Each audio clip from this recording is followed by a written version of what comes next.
Hello and welcome. It is another exciting episode of ATACS, Adults Talk About Cool Stuff. This is December 2nd, 2018. It is episode 49, closing in on the big 50. I am your host today, Flex from Raleigh, North Carolina. I am very awake this morning, this Sunday morning. I have been listening to the Doom 2016 soundtrack for 20 minutes. That'll wake you up. I'm awake. Joining me, you just heard the voice of Nate from Clayton, North Carolina. How's it going, Nate? Yep, that's good. How awake are you? I'm pretty awake. I have not been listening to the Doom soundtrack, but I did load like 100 cardboard boxes into my car to take to the recycling center after this. Nice. Does anyone know if a Rubbermaid plastic, or I guess rubber bin, is recyclable? I would check if it has. Most of the recyclables have like the little symbol on them and like the number of plastic. Mm-hmm. So like your milk jug will have like a little symbol like recyclable number 1 or whatever. I will investigate this. That voice was Ryan from New York. Ryan, how awake are you and how is your recycling going? I am finishing a cappuccino. So 2 shots of espresso will help me be up and ready to ATACS. I might bounce off the walls a little bit. Recycling is going well. It's mostly convenient in my building, although I am considering what to do with my television. I upgraded to an OLED TV, and my LCD, my Samsung LCD, which has been an excellent TV, I think it's on a slow fade, so I don't know if I really want to sell it. So I'm trying to... Got to kick it to the curb. Yeah, it's been in my closet for like 3 months now, and it's like, okay, this relationship is is straining. I hate to just, like you said, kick it to the curb, but it may have done its 11 years of service with distinction. Mm-hmm. It's a good amount of service. TV. And finally, we have Will from Greenville, North Carolina. How's it going, Mr. Will? I've been listening to the Doom soundtrack on repeat for the last 24 hours. I've been doing cocaine steroids for the past 2 hours, and I've chainsawed a new door into my room. And I want a big piece of you. And I am ready for you.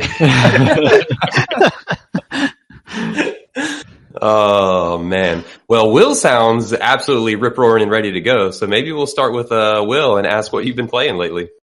Well, video games, playing some of those. I like those. I'm not familiar with the concept. Explain. So I've been trying to kind of come up with a way to both, one, touch on the most interesting things I've played, and 2, sort of find some way to kind of connect them. But it's been a little bit of a struggle. Mm-hmm. So I'm just going to talk about a couple. I tried this once. And didn't go that well. I'm going to see what I can do. So one of them that I've played, and it's been a little bit lame because, as you all know, William loves to write Steam reviews. Mm-hmm. And for some reason, Steam won't let me paste a review of this game. It's just like every time I do it, it's like funky error. So anyway, but I played Strange Brigade. Valve really needs to get better error descriptions. Yeah. So I played Strange Brigade. You guys familiar with this? This is the most recent Rebellion game, I guess, of Sniper Elite 2, 3, 4, and then Rogue Warrior, which they probably wouldn't like it that I mentioned that, but I did. It's sort of like a co-op sort of tongue-in-cheek kind of Indiana Jones situation where you've got these different kinds of like your characters are like this, funky African lady, this posh English guy who can cast spells, this girl who's kind of like Rosie the Riveter who runs around with a shotgun. Okay. And you're trying to go through the sequence of missions and stop the evil queen Sateki, who must be some sort of evil ancient spirit queen, from, I guess, coming back into the world, suffice it to say. And you move from place to place in these levels, and it's almost kind of like horde sections almost. You know, you kind of go to one section, and then you've got to deal with this sort of onslaught of baddies, and in between there are sort of these little tricksy like tomb puzzles. You know, kind of as you would expect from old ancient tombs. They're, you know, trapped puzzles and gold and treasure to be found. Speaking of which, the whole thing is narrated by this sort of ridiculous like 1920s guy, and he alliterates everything. So he's like, "We'll see if the strange brigade can handle the magnificent mummies," and stuff like that. And he says stuff like that the whole game. That's and great. It's got a pretty great charm to it. But I think the thing that I was all about with this game, and I ended up thinking that this was like an 8.5 out of 10er game. I really like this.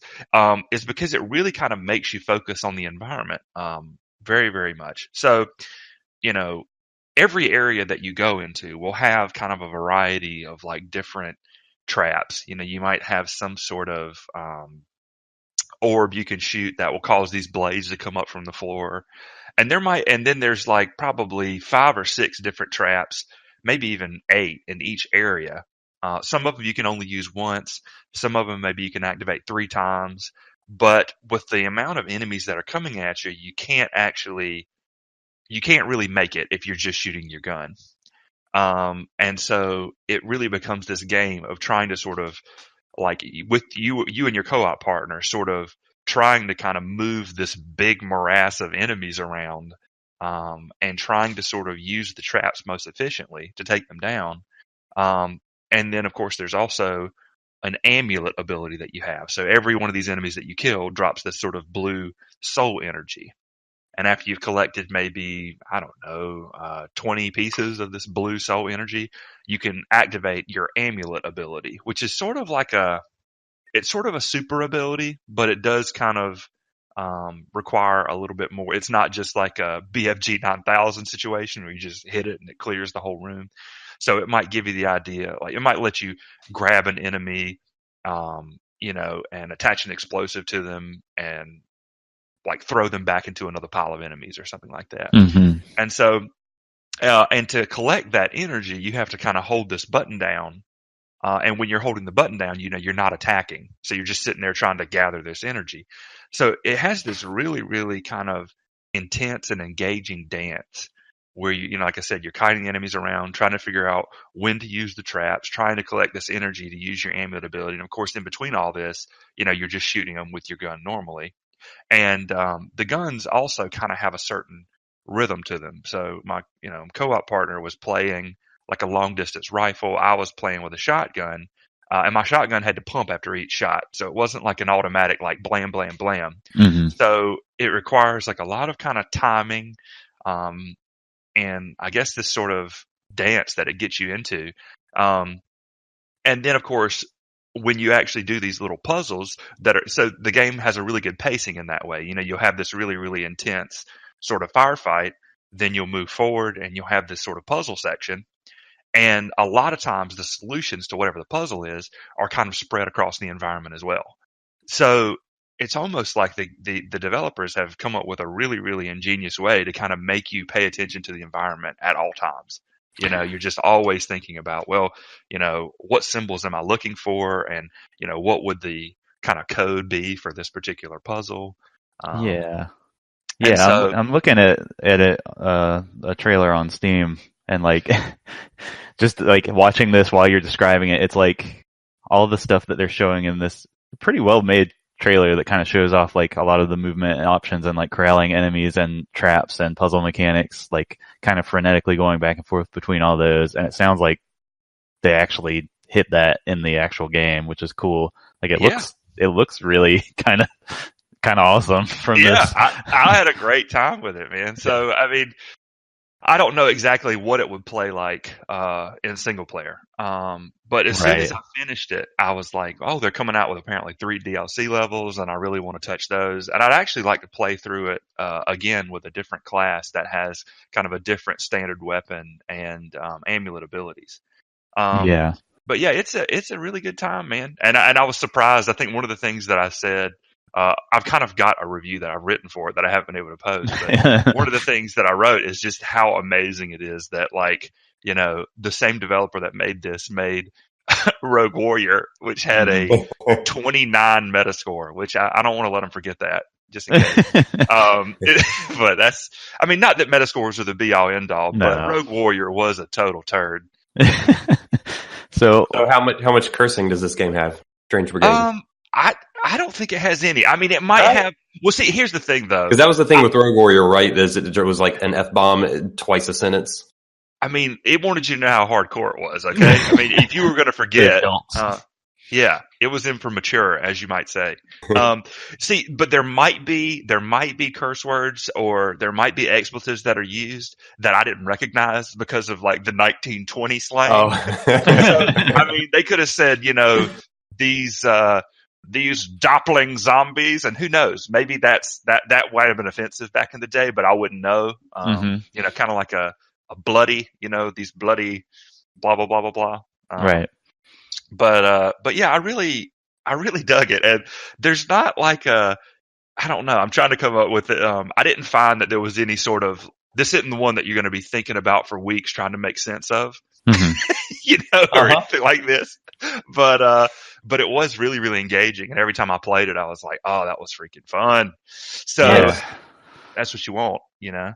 So what was the size of your group playing through? It was just me and a friend. Okay, so 2, and it worked well with 2 players. Yeah, and there are about 9 stages, and it took me about 8.5 hours. So I guess maybe a little less than an hour a stage. Okay, and it's a linear progression, like you play through the same 9 stages, and then it's the end, and then you could start a new game with a different character. Yeah, you could do it that way.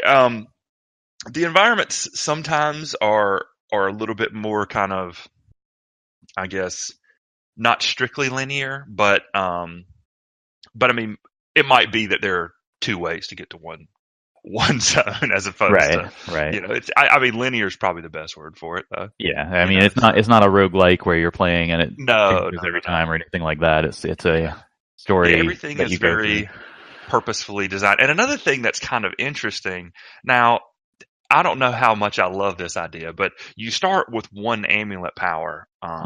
There's also kind of like a little upgrade system. I was going to ask what the progression is like, but go ahead. Yeah. So there's an upgrade system to it.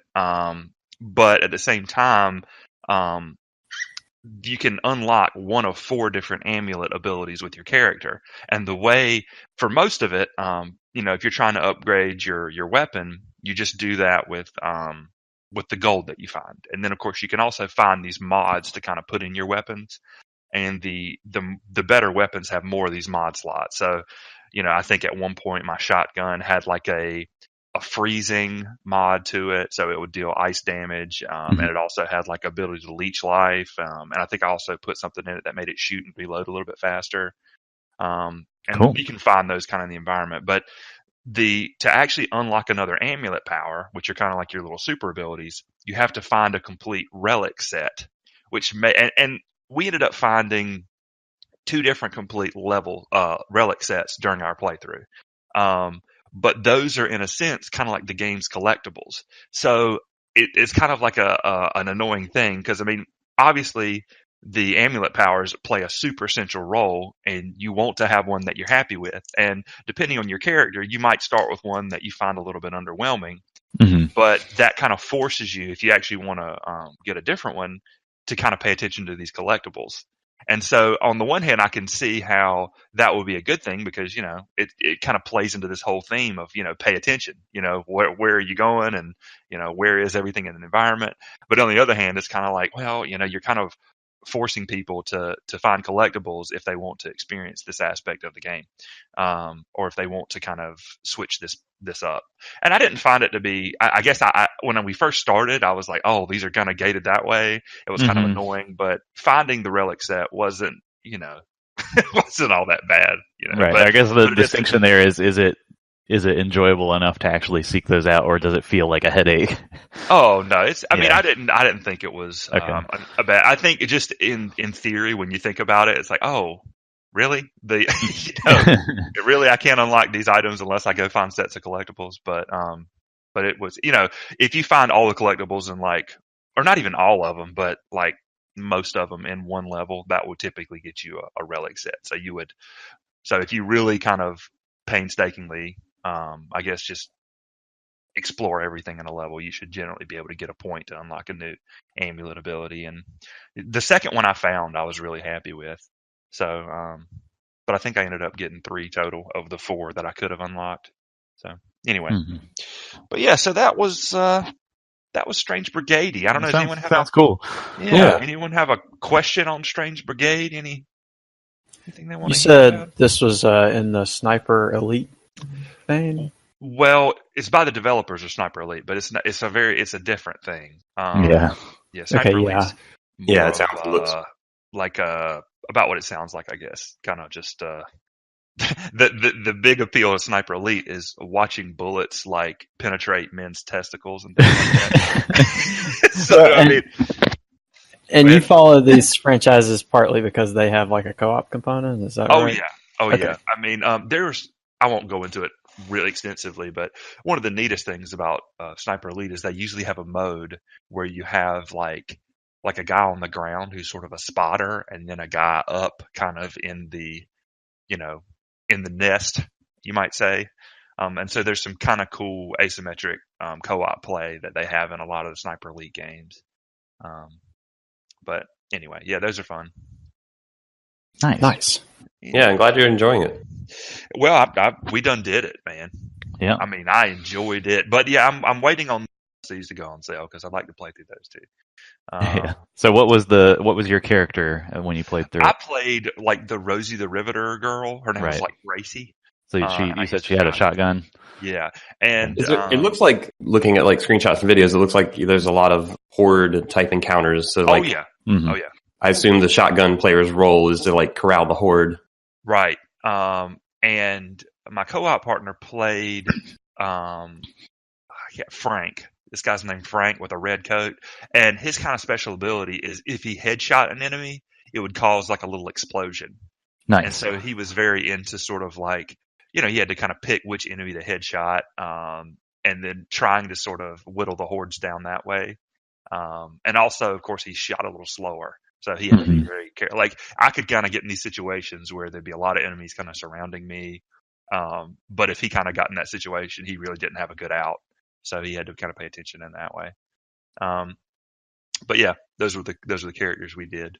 But if I played through again, I'd like to play the kind of sorcerer guy. There's a dude who's kind of got some magic abilities. Maybe he's more reliant on it than the other ones are. But anyway. Yeah, man. Nice. I don't know. I guess are we up for another dose of yeah, game? Go for it. Sure, another one. What's up? I said, yeah, let's get one more. All right. I don't know if I can handle it. You're down. So I guess if I had to pick one to check out here, there was a game called Simulacra that I played that I can't say that I loved it. I kind of thought it was kind of an average thing, but I thought the premise was so tremendously interesting, and it's one of these games that I hadn't really heard about when it came out, but then apparently reviewed super duper well, at least among the Steam crew.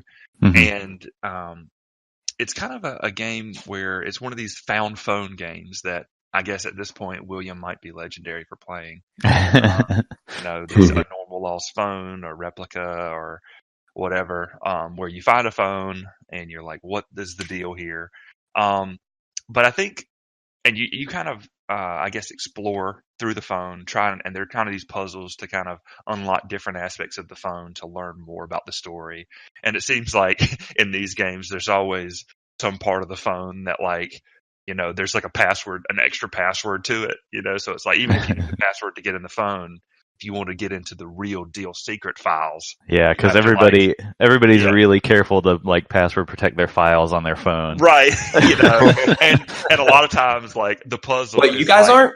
So the puzzle might be like, Scooter's birthday, and then you're like, and so at first you're like, what does that mean? And then you figure out that, like, Scooter is her dog, and you scroll through the pictures and, like, find a picture of them with, like, Scooter with a little birthday hat on, and then you, like, note the date, and so that's how the puzzle to get into the secret files or whatever. So, I mean, all that aspect of it was kind of like blah blah blah. But I mean, that sounds like a perfectly fine puzzle, but it's not a realistic version of what people do with their phones. Yeah. I mean, come on.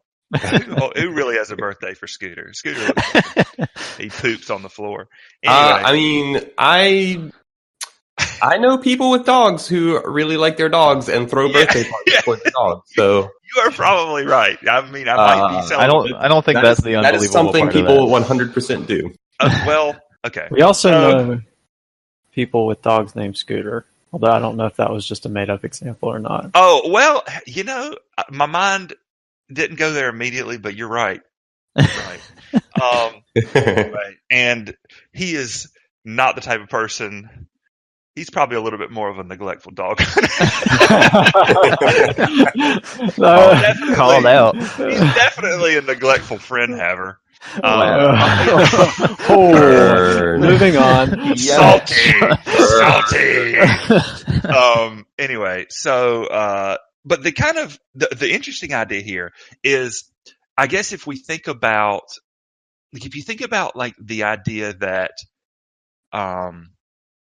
when people are scammed, a lot of times it's sort of approaching this sort of what would you say? It's kind of like, I don't know a better way of putting it, instead of saying it's like something that people need. Like, my father was scammed recently, actually, and it was pretty lame. He bought a new copy of, like, Office, and then he was supposed to put in some sort of key to, like, activate it or register it or something. And he's kind of embarrassed about this, which is great. So I can just tell all our international listeners about what happened. But basically, he puts in the key, or he goes to the website to put in the key, and some scammer has, like, made an identical website where you can, like, put the key in. And so he puts the key in the identical website, and then they steal it. Well, yeah, and they're like, we need, your computer isn't really configured to run Office correctly, but if you pay us $250 or whatever, we can blah, blah, blah, blah, blah. And, my dad's 70 now, so he's not really as, savvy as maybe he once was. Yeah, that's awful. And so he put paid the money, because I guess at that point, I mean, Office is really like, when you have a program like Office, a lot of times it's like way more expensive than it kind of has any right to be anyway, I think. Yeah. But, and so maybe $250 is like, oh gosh, man, okay. Yeah. It's like one of these Adobe products that has like some super unreasonable cost. Yeah. Anyway, so he went and did that. But, so in some ways, if we talk about like the target there, it's almost like taking advantage of sort of a little bit of, I guess, a little bit of ignorance in terms of definitely stuff. But with this, it's almost like, if you imagine like a scammer or almost like a horror creature who basically creates dating profiles to kind of lure in victims, and the dating profile that's created is this sort of like universally accepted kind of guy or universally accepted kind of girl. And so it's interesting when you think about like the online dating scene. It's like there are certain people who just, there's nothing that you just get nothing out of it. It's just like, you try and kind of create the thing, and then you get like nobody responding to your messages and no matches. And then there are certain people, I think it's like a really small percentage of the overall users have a very, very uneven, abundance of the activity. And so I think it plays into a. Go ahead. The 1%ers. Yeah, and I think it plays into kind of this idea that whenever we create a social media profile or a dating profile or an online persona, sometimes there's this aspect of it that's kind of, altered or unreal, you know? And so the game, I guess, and I don't want to give too much away there, but I found the kind of twist and the way that it kind of goes to be a really interesting. Not only was it kind of scary, but it also really kind of has a lot to say about the way that we kind of, I guess, create and are drawn to certain online personas. Right. So would you say like the main hook of this game is sort of exploring the person whose phone you have and like finding out that they were interacting with something nefarious, basically? Right. Okay. So basically, the phone that you find is from someone who is basically a victim of this force. And this malevolent force kind of disguises itself as the most common, tropes that you would see. I guess tropes is the right word, or the most common characteristics that you would see in these dating profiles and online personas that people are kind of seem to be drawn to, and it's interesting to think about it in the way that, we're all kind of the age where luckily, and some people would say that our generation was fortunate that we had what they call like an analog childhood and a digital adulthood. Have you guys heard that phrase before? Yeah. But I think when you're being exposed to social media when you're like, 13 and 14 and stuff like that, I think you can really feel like the things that you're seeing. I guess it's hard to keep in mind that you're looking at someone else's highlight reel and you're looking at a very curated picture. And so I guess I've found that really, really interesting. If you like this topic, there's a film out called 8th Grade that came out I've heard this of that. year. Yeah, that's really, really fascinating, and it kind of toys with some of the same things, but basically, the kind of part of the horror, I guess, of this Simulacra game is this idea that, our digital self can, become our real self, and it can become kind of like this monolith, so it's like the more that we see this sort of same digital self being rewarded, the more powerful these tropes can kind of become. So it really, I thought, was a very kind of tech savvy horror tale. So I don't know. I don't know if that was a good sell, but I do. No, that sounds really interesting. Yeah, I think it's a cool thing. Also, one of the screenshots on Steam shows the social media app Jabber. And there's the screenshot has a meme with Bob Ross in it, so they're already definitely hitting on the social media of today. And apparently there's a free sequel called something like Pipe Dreams or something. But I played Pipe Dream. That's the good stuff. Played that. But anyway, I guess I've had to just pick two that were those are good. Yeah, that is an interesting topic for. I mean, it sounds the theming of this game sounds super interesting. And was it fun to did you enjoy the act of playing it? Yeah, digging through the phone. I guess it's kind of a detective game in a sense. You're just trying to piece stuff together. Yeah.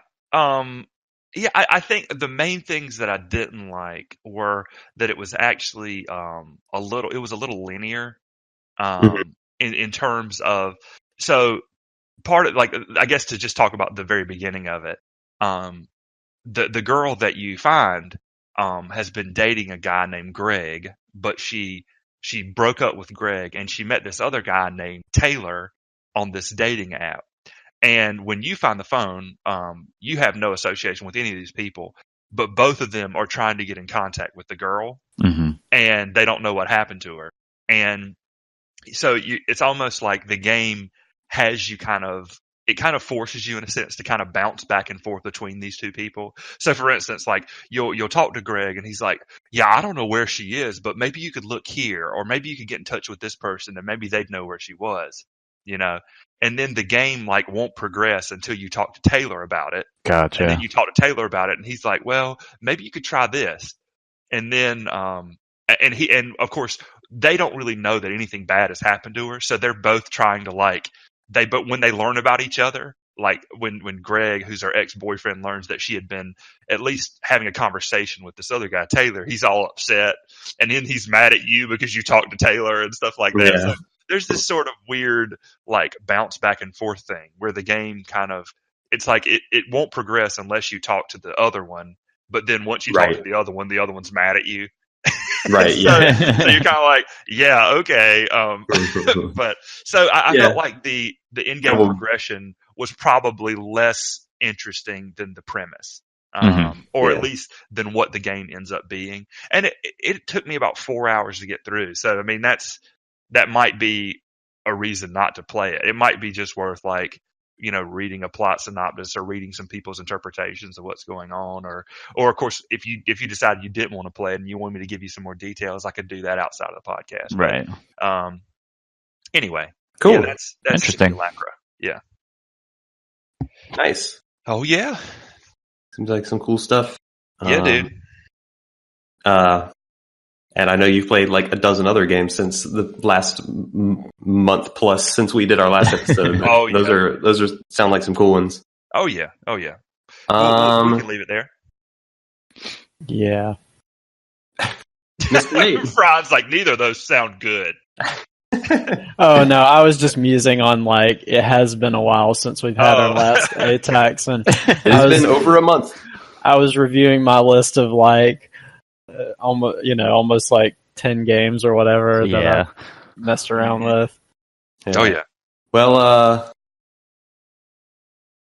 since you've been reviewing that list, you want to pick us up next? Yeah, let's do it. So yeah, one of the reasons I guess we kind of missed our last ATACS, and one of the reasons that I was out is because my brother came to visit, which was pretty cool. So now that we live states apart, like I usually go down once or twice a year, and he comes up sometimes once every year, every other year. So our normal ATACS weekend happened to be the weekend that he was up here. But that said, while he was here, one of the things we did was play games because, he's been to New York enough times that we do a little bit of sightseeing, but we've already covered a lot of the big stuff. So it was Take a tour of some video games. Yeah, it was a cold weekend, and we only had like 4 days. It was like a long weekend type thing, or really just 3 days. So we got out a little bit, but then we kind of hung out and played some games. We played some Stardew Valley, which I'm not going to touch on since Paul isn't here. But that should be a fun conversation if we get around to it. But the other game that we spent a good chunk of time on, the other video game, was actually Overcooked 2. And I was talking with Will about this a little bit because it sounds like, I guess you played it with Flex. You guys played it together in I guess local co-op or no, we did online. That's actually the reason that I didn't play the first, is because it didn't have the local. Okay, and did you guys play on I guess on Steam? Yep. Yeah. Okay. PC. Well, it's funny in a way because I played the first Overcooked with my brother when he came up and visited me like 2 years before. So, Overcooked 2 had just come out and my brother was planning a visit. So I went ahead and picked it up. And I picked it up on the Switch, in this case. Partly because, it's a console, we could play it on the TV more easily. And, I think sometimes actually for brand new games, Nintendo actually offers like a slightly better deal, it seems like. I guess with their built-in. Steam is like 10% or something like that. Is that right? Yeah. I think they offer like this built-in digital discount. So if the Okay. prices are equal, Nintendo's going to give you like an extra 5% back in store credit. Oh, okay. Through gold coins or whatever. Cool. I don't remember if that was a consideration, but that's just an aside. But yeah, we had a good time. We played through the full campaign and did a couple of I guess there are these new Kevin stages, which are like yeah. challenge stages. But I was talking with Will about Kevin it. rocks. Make the sushi. They did lean into some more Kevin. They know what works. They know what's good about the first Overcooked. Mm. But yeah, I was actually mildly disappointed by the new game. It just felt like kind of a more of sequel. And I also felt like they kind of leaned into maybe some of the more party game elements of it. So rather than kind of strengthening and polishing some of the more like co-op challenge, because my brother and I, like, we're sitting down here and like we're looking to kind of get a good score. Like, we 3-starred I think all the missions we played, and we're just looking for like a good challenging co-op game. I guess we probably enjoyed more whenever the game was about execution, like kind of understanding and executing a plan, and like doing that through cooperation. But it felt like a lot of the stages in Overcooked 2 leaned on like we're going to mix up the stage in some random way that doesn't make any sense. Like they're kind of, I guess they're trying to lean into creating these more like chaotic party game scenarios, and some of the stages also felt like they were balanced for more like 3 or 4 players. So I don't know, it was a combination of things. Like in some ways it felt kind of samey, and then they also kind of leaned into these mechanics that felt like they were more designed to generate chaos than actually generate a chaotic party game experience that you laugh at with 3 or 4 people, versus actually creating like a co-op challenge. I guess the only other critique I have maybe is that I think there might have been a little bit of input lag, which could be unique to the Switch version. Maybe the hardware was just, the game wasn't quite optimized, because both me and my brother, that game already kind of has maybe floaty or janky controls a little bit, but I noticed that sometimes, like, the way you have to like walk up to, let's say, a countertop, and they have these grids and squares, that sometimes actually the square I was facing and the square that was highlighted, like there might be a delay in switching, or it just seemed like that like highlighting was kind of off. And when you're trying to rush to like grab ingredients or plates or whatever and throw things together, and like you find that your selection is lagging by half a second or whatever, it made that a little more frustrating than it needed to be. I don't know if you guys had any similar experiences, but the controls felt less that game never really had super snappy controls. But That's what I was thinking as you were talking, is like, I agree that the controls are not that snappy, but I also remember them not being that snappy in the first game. Yeah. So maybe that's a missed opportunity to improve on them. Yeah, I don't know that like makes it worse in that regard. I know that it probably sounds like I'm coming down on it, and I guess for me it's one of those things where like, yeah, we had a pretty good time, but it felt like a missed opportunity. Like they just kind of did the same things over again, and when it was new and fresh and kind of indie, it's like, okay, well, all these little you can kind of are forgivable. You can kind of excuse some of the quirks. But yeah, now that it's this one was like we talked about before, like I didn't get a chance to really play the first one, so it was all new to me, like seeing all the stuff. And I think my actual irritations with it were more that like the I didn't like that it was kind of mysterious how you unlock the Kevin levels, because I thought some of those are creative. I don't know if you remember the one, Ryan, where you had to throw ingredients off like across this busy street. There was a street where the cars would come through. I actually like that stage. Yeah, I mean, I liked a lot of the Kevin stages, but it's like you had to get some certain score or get a certain number of correct orders in a row without like missing one, or make sure you do them in order, because if you do them out of order, you lose your combo or whatever. I also thought the overworld was a little bit blah blah blah, but at the same time, it's we'll find the switch. Yeah, at the same time, I guess the idea might be that because the levels themselves are so tense, maybe the overworld gives you an opportunity to just like watch this goofy RV drive around. I don't know. Yeah, everything that's not in a level in that game is just silly. And then I didn't like the fact that I kind of wish in retrospect that it would give you that you could choose when to start the level. Like maybe when you grab the first ingredient, it would start the time, because there were so many levels where it's like you spend so much time getting used to the layout that you like end up goofing it up at first before you kind of figure out what you want to do. And then you kind of have to restart it. And so I would like that. And then of course at the store screen, at least on the PC version, you can't restart from the score screen. So you have to quit back out to the overworld, and then there's a little loading delay for that, and then go back into the stage, and there's a loading delay for that.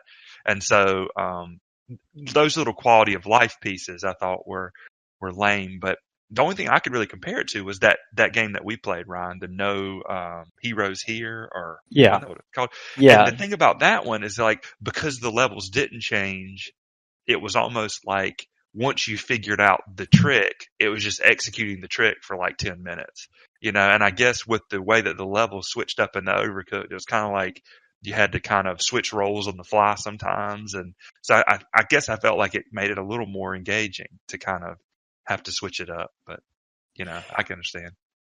Yeah. And I mean, I agree with the points that you raised, as well. But you, like that one stage you mentioned, the Kevin stage where you're like delivering sushi across traffic. I actually found that stage was less obnoxious maybe than, because you could kind of, the game signaled very clearly, okay, here's kind of the pattern, and like, you know, red light, green light, and I guess there was enough of a buffer that you could get run over once or twice, and then it's like, okay, I figured out what's going on. But then a lot of the stages across the street. Yeah, a lot of the stages, it just feels like they're like, okay, well, we're gonna randomly move these countertops around, like, you know. So basically, you have to play the stage, like you said, you had to play the stage to figure out which pieces were gonna move, and you know, they would move different pieces at different times. And there was one stage where they just went into this like warp zone mode that made no sense whatsoever.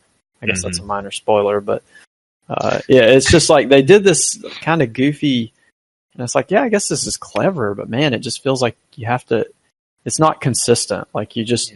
Ryan, are you spoiling the story of the unbred for Nate? Is he never going to I don't even want to play it now.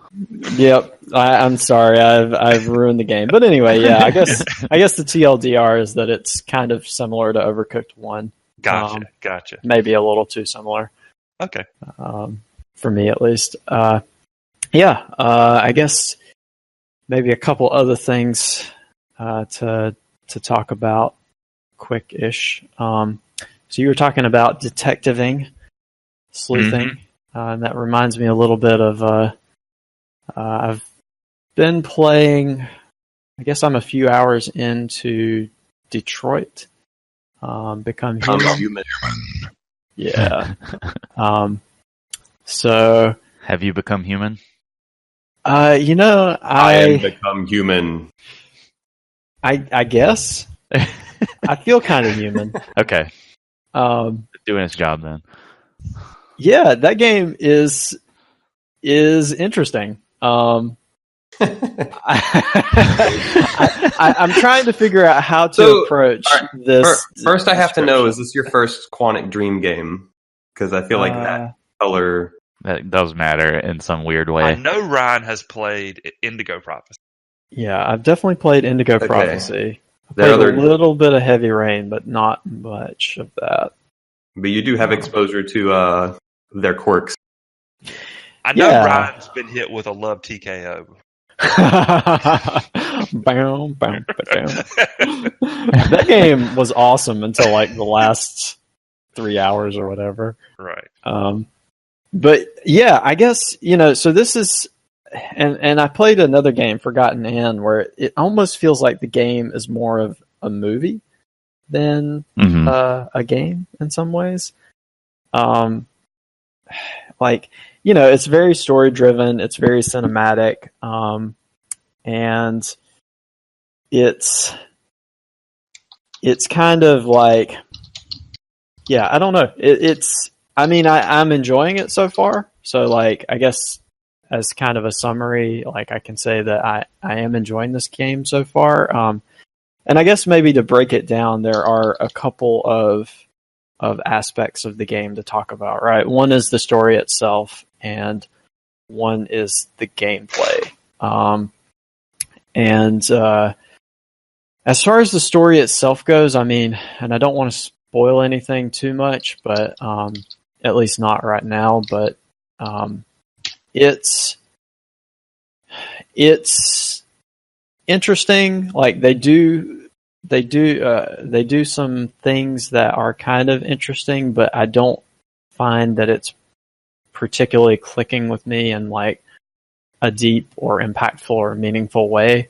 And I think kind of on the surface, like it's pretty clear what that game is, right? It's kind of like, it's an Android story. Like, you can kind of watch one trailer and be like, okay, I know what this game's message is. Yeah, it's like a very much like an iRobot type thing, but they're juxtaposing it onto modern society and like, maybe throwing in elements of like, I don't know, anything from projections of how technology will affect our current society to like maybe like elements of like slavery and, just little hints of this and dashes of that. And the greater narrative, I don't know if it, it's not particularly clicking with me. Like, and there are definitely some logical leaps, I guess. But at the same time, like some of the individual stories are pretty well thought out, or are at least interesting. So like, you play, again, this might be a minor spoiler, but I don't think it's too much. Like other Quantic Dream games, you kind of jump between different characters, you see different sides, and some of those stories are kind of neat and well thought out. So like, one character you're playing is this like, and so far I think I've only played as androids. I don't think I've actually played as a human character, which is I guess a neat touch. It's fitting for the game. But like, in one case you're playing as like a detective, and like you're investigating why other androids are like behaving erratically. And in another case, maybe you're like a housekeeper in like this kind of poor home. And in another case, you're like walking through a Detroit city street, and you kind of see like how people act on the street and how how they treat their androids in public. And like, there are some nice touches and some kind of well thought out pieces in some of those individual details, I think. As far as the greater story goes, I guess I'll have more to say in the future, but I don't think the bigger narrative has necessarily clicked with me like it. It seems like from the reaction that I saw, the kind of thing about this game that I kept getting the sense of was like it was a little bit of a breaking point for a lot of people in terms of just like how over it is and like how much it wants to beat you over the head with its like social commentary and stuff like that, which isn't always a bad thing if you have a message and you want to convey it. But like even people who liked like Heavy Rain and stuff, it seems like there's just like no nuance, I guess, to a lot of how this game portrays things. Yeah, do you end up feeling that way yet, or? I haven't gotten far enough to where Okay. I feel like I've got a clear sense of exactly, but I do get a sense of the direction they're going, and it is kind of like Maybe just a little ham-fisted or a little like inelegant. Yeah, it's like I don't know if I care about these characters enough, or I agree with this, this thesis enough that I really think it's been delivered. Right. Or even if you do agree with like the underlying principles, like maybe it's just not portrayed the best way. Yeah, it's like okay. I mean, yeah, like, I'm still kind of figuring out where it's going, but it's like, and I think this is a criticism that's been leveled. Like, I mean, the acting is pretty good in a lot of spots, but a lot of the androids don't seem that like robotic. Like they basically seem like humans. So you're just saying they may have become human. Whoa. I mean, it's kind of funny because sometimes the androids are actually more expressive than most people I meet in real life. So I guess it kind of hurts the narrative when you don't see a distinction between, this it just doesn't feel like, I mean, maybe that's intentional, but it's... Yeah, I was about to say, maybe that's the point. But I will say that the I guess, so the first character you play as, again, minor spoiler, his name is Connor, and he's the detective. Yeah. And his sections are by far the best so far. Like, I just think that, the stuff I'm doing with him, like, both in terms of gameplay and in story so far, like, the stuff I'm doing is meaningful, it's interesting, like, there's character development, and his actor, the guy who acts him, I guess, feels like an android. Like, he feels just off enough that he's, like, kind of close to human, but he's not like, he's not behaving exactly like a person would in every situation. Or, he's, I guess it's a bit of an uncanny valley. Like, when he's trying to make conversation, like, he's kind of stiff, right? And it works, right? It kind of separates him. Yeah, and I could definitely imagine in a story about androids and them kind of breaking out of the normal android limits that they're supposed to be working under, like having one in a position of power as like a police agent that probably more naturally leans to some high drama moments.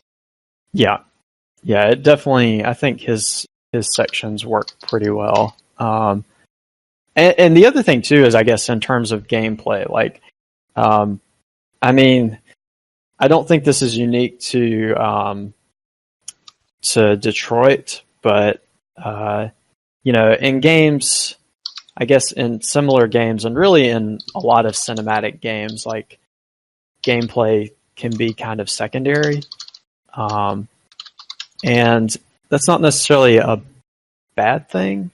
But at the same time, like, it can also lead to some really pointless gameplay. Yeah. So it's like, and Detroit, it's a tough balance, but like, it does this a fair amount where, like, it's like, okay, well, you're going to cut hair, or you're going to clean up some boxes, like, walk up to it, and, they could just put most of that stuff on press X, but a lot of times it's like, all right, well, hold R1 and then L1 and then, like, press the right stick up, and, like, I don't know, like, whenever it's more consistent, like you were really opening a cabinet.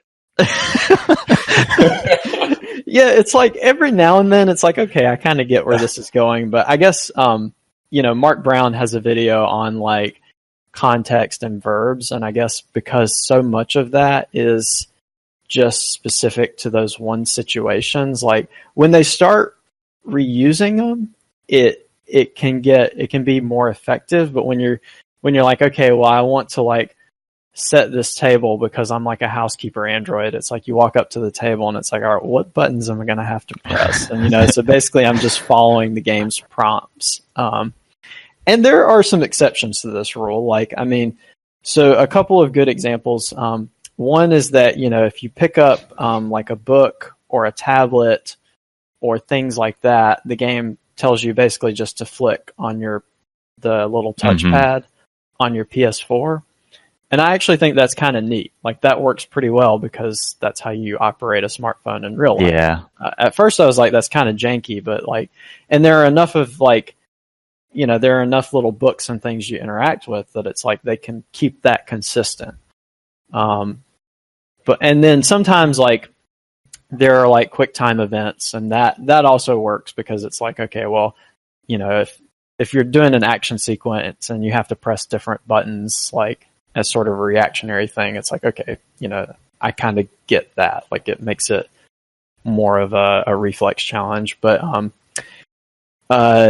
think the gameplay so far in the Connor sections has been a little better, and I guess part of it is because they actually have some detective gameplay that's pretty cool. Again, I guess I'll lay out a bit of a sequence, and this could potentially be like a minor spoiler, but you guys let me know if you have any objections. Go for it. So in one of I think the very first sequence of the game, you drop in as Connor, and it's there's a situation, you need to get involved, and it's time sensitive. And so one of the things that all the androids have, but in particular it works for Connor, is you have this kind of detective mode where the game kind of freezes and you can spin the camera and look around and see things you might be able to interact with or look for clues. And so you're in this sensitive situation, but you can kind of go into this detective mode, and you can kind of poke around this apartment and look for clues, and you can find clues and scan them. And then you might have to have conversations, and if you found certain clues, it unlocks different conversation options. And so a lot of those sequences actually, and in one of the segments, you actually kind of get quizzed. So I found that to actually be pretty cool as a detective mode gameplay, where it's okay, you kind of need to piece together what's happened. And your android, the game gives you some reconstruction type things, so you can look at evidence, and the game's okay, well, here's pretty much exactly how it happened. But it's still kind of neat that you have to find certain clues, and then as a player, maybe have to, navigate a conversation, or kind of answer a little mini quiz to say, okay, well, I think this happened first, and then this happened, and then this happened, and that's why things are here. Right. So some of those moments have actually been kind of neat. Yeah. So the game does have some kind of neat gameplay ideas in certain sections, but then a lot of the gameplay is just okay, well, let's go scan this thing, or open this cabinet or whatever by holding R1 and L1. Yeah, the random actions that they sometimes make you do, those button presses, are always why do they pick the lines that they pick for what you have to do? Yeah, they might as well just make this a weird robot quap where you have to engage left leg piston to walk. Yeah, it's for some of this stuff, it's okay, I've walked up to it, I've explored the environment or whatever, now just let me press X. Let's just press X to interact, hold X to pay respects, and then let's move on. So yeah, I don't know if you guys have any particular questions. I'm still, I don't know if I'm a few hours in, which I don't think it's a super long game. Other thing I did want to mention that I think is pretty smart is the game, once you finish a section, it shows you the story tree. Right. And, I guess one of the things that's cool about some of the more recent Quantic Dream games like Heavy Rain is that they're kind of semi-dynamic, like things can happen certain ways and then the story might just continue. But yeah, at the end of each section in Detroit, it kind of shows you the story trees and like the different branching paths, and it's like, hey, you did this, but something else could have happened, like, or you started from here, but maybe you could have started from here. So I think that's a nice touch. I mean, I guess that kind of game or trope has been out long enough that it's pretty familiar, and it's just a good way to communicate with the player. Like, hey, here's this complicated story. Like, here's the flow chart. Here's what you did. Here's, at this point, something else may or may not have happened. I think it's good to surface that stuff for that type of game because you can ignore it if you want, but for the people who want to like explore all possible routes, that just makes it easier. Yeah. Because Heavy Rain had a similar thing where like there was a lot of divergent points where something could fall one way or the other and would send you down a different path, but they didn't surface it like that. So if you wanted to see all the outcomes yourself, you would have to map that out on your own, or more likely look up a guide. Right, you just go to a wiki and figure it out that way. Yep. Yeah. So that is nice that they just surface it. Yeah, and I haven't tried to replay individual scenarios, but it does feel like maybe if it supports like a New Game Plus or a replay specific scenarios, it could be neat. Yeah, I assume you can just jump to a specific chapter or something and just pick up from there in the branching tree. I would guess, but I haven't tried it. Okay. That based on the fact that it's showing that to me, I suspect that like, maybe it's like you could try replaying something if you wanted to, but I feel it'd be silly if they showed you the tree and didn't let you jump to any point of it at will. Yeah, or at least replay that particular scenario from the beginning. Yeah. So. Well, cool. Yeah, I played Heavy Rain and Beyond, and I think after playing like Heavy Rain, I liked a lot, and then after Beyond, I was like, maybe it was the novelty factor. So I've never been sure that I'm up for like more of those. But like they have their charms and also their frustrating parts. Yeah, I guess we'll see where it lands at the end. In some ways, I kind of think of it as like a movie ticket. I kind of waited for this game to come on a pretty good sale before I picked it up. But yeah, it's like a $20 for a really long movie. I'd be curious. There have been scenes in these games. I still remember this scene, Ryan, from the first one.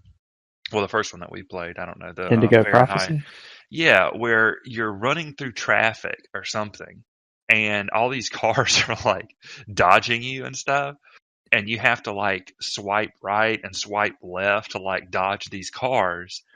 And I remember thinking, like, man, that felt good, that felt like I was actually kind of dodging these cars, but then I guess I'm just thinking about like the way he kind of ends up leaning into telling his stories.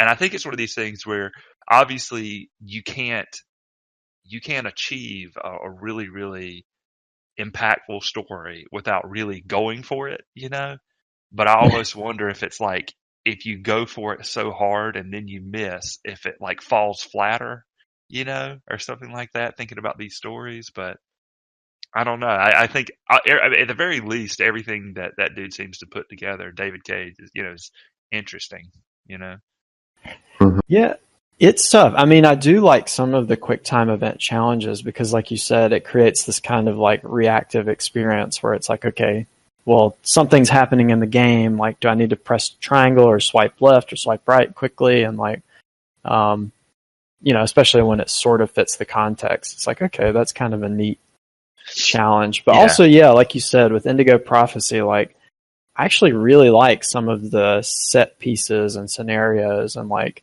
the character development at a lot of different parts of that story. But yeah, when it started to zoom out into the bigger picture, it just totally like, and I mean, that was I think Indigo Prophecy is famous for just like having a weird ending. Right. So I guess we'll see how Detroit goes, but yeah, Beyond also got weird.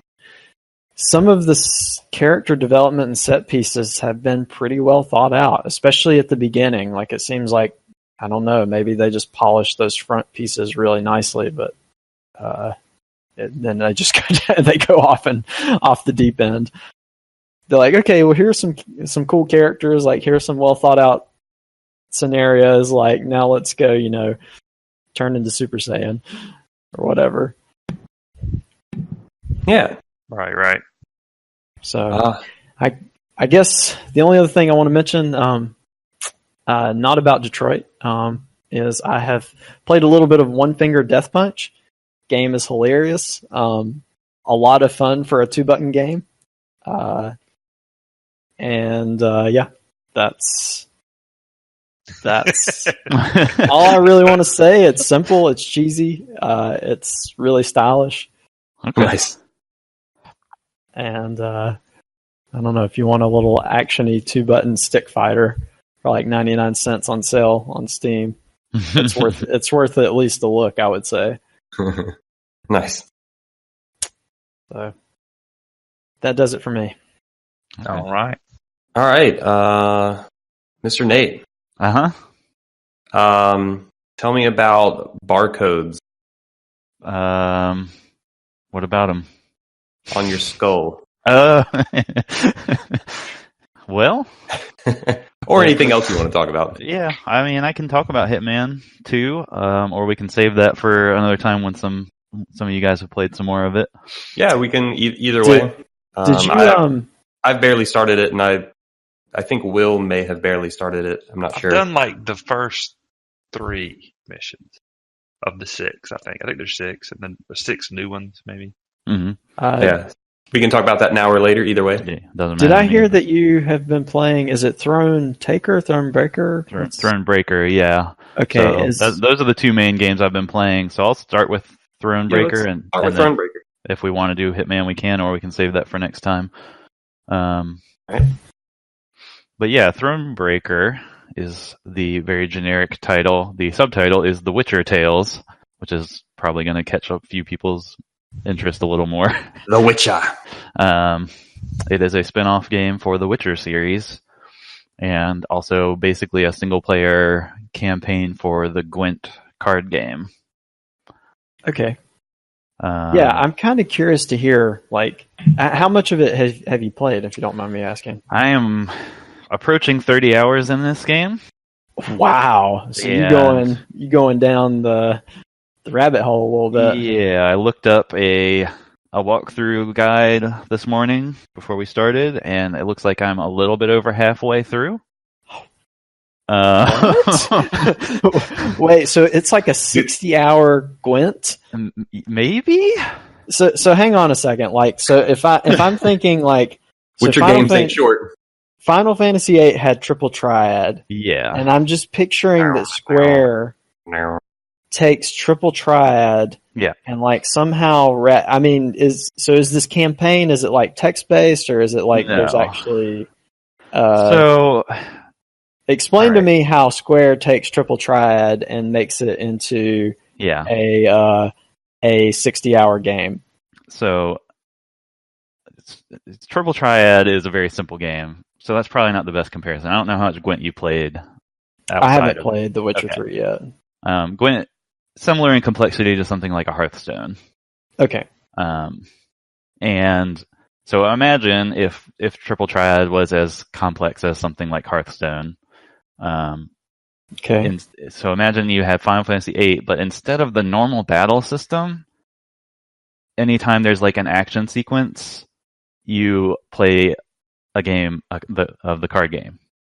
Okay. So is it like a third person kind of? It's like an isometric top down view.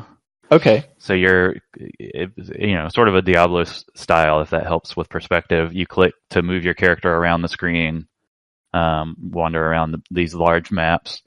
You find treasure and side quests and progress through the main quest by moving further along the map. You have a base that you spend resources on to upgrade to unlock new cards or to make certain cards stronger. And it's a long RPG with lots of writing and lots of voice acting.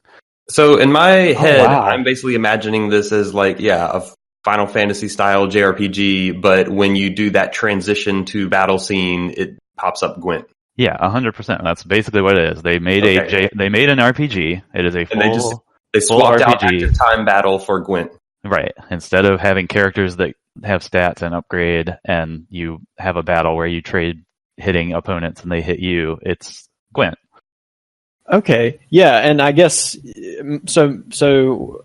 I've only seen this game on the surface, and my assumption was that they felt like that card game was developed enough that they wanted to make like a Hearthstone, out of Gwent. But it sounds like they've actually developed like you're describing, like an actual full on Final Fantasy VIII or Diablo with the Gwent battle system. Okay, that's actually very enlightening. So I'm assuming there's plenty of story and dialogue, maybe dialogue choices. I don't know. Yeah, absolutely.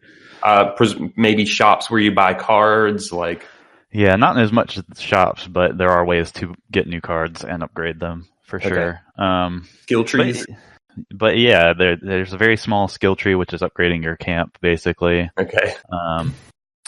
But yeah, I mean, they had the Gwent card game embedded in The Witcher 3, and then they spun that out into a free-to-play multiplayer card game just called Gwent, The Witcher card game. And then this is another game that they've released kind of alongside that as a single-player game. I guess people like Gwent a lot. Yeah, I mean, I think Gwent's cool. I don't have anything against Gwent. I can throw down some cards, If you are completely unfamiliar with Gwent, the basic rule is that each player has a hand of cards drawn from your fairly small deck, and each turn you can play one card. The board is 4 rows, so your opponent has 2 rows and you have 2 rows, and so positioning kind of matters. You can have up to 10 cards on a row, and they all have special abilities and a power stat. And so typically Gwent is separated into 3 rounds, and when both players decide to pass a turn, then the round ends, and whoever has the most power on the board wins that round, and you try to get best of 3. So there's a little bit of strategy in those standard Gwent matches around, do I go all in on round 1? Do I try to just throw down something really big and then pass and force them to spend a lot of cards to try to get that first round? There's a lot of little strategies like that. Yeah, I played The Witcher 3, and I played a little bit of Gwent, but not a lot. Mm-hmm. I don't know that I ever fully wrapped my head around the strategy. Yeah. But I got the sense that it was, correct me if this is wrong, do you feel it's more mind games than anything? It definitely is in the standard version of Gwent. If you go play the multiplayer card game, that it is a lot of mind games. Okay.